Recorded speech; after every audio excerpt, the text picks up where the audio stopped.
Samedi 19 avril, sous la pluie. Vous voyez les petites gouttelettes sur mes lunettes. J'espère que vous allez bien, que vous passez un bon week-end. Semaine assez calme finalement sur les marchés, assez plat. Je n'ai pas fait grand-chose. Petite vente sur le SP500 qui s'est plutôt bien passée. On a une accalmie sur le taux à 10 ans aux États-Unis qui était à 4,5%. On a arrêté l'hémorragie.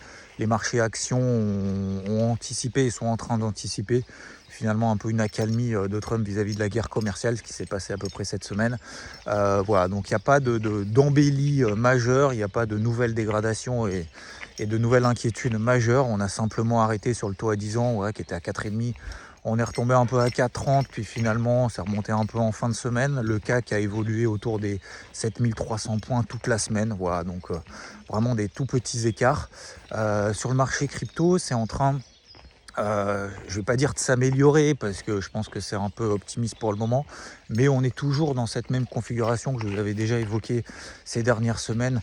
2025, finalement, c'est à peu près le même canot descendant que vous avez sur Total 3, vous regarderez, vous comparez 2024 par rapport à 2025, il est en train de se passer exactement la même chose. Donc je vais pas dire pas inquiet, mais voilà, pour le moment, je pense qu'il va falloir patienter encore des semaines. Si je regarde, vous regarderez par exemple Solana qui est en train de réintégrer justement ce range qu'elle avait construit tout au long de l'année 2024. Finalement, on est en train de réintégrer cette borne basse qui était autour des 130, 140 $. Ouais, on n'en est pas très loin.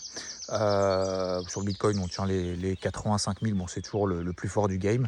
Donc voilà, pas grand-chose cette semaine. L'euro-dollar est toujours finalement perché là-haut, autour des 1,13, 1,14. Donc voilà, petite semaine, peu de volatilité. La BCE, ça n'a pas changé grand-chose finalement. Tout le monde est un peu en train de s'observer et surtout d'observer Trump en fonction de ce qu'il va faire et de ses potentielles justement négociations avec la Chine. En tout cas, je vous souhaite un très très bon week-end. Il n'y aura pas de débrief hebdo ce week-end.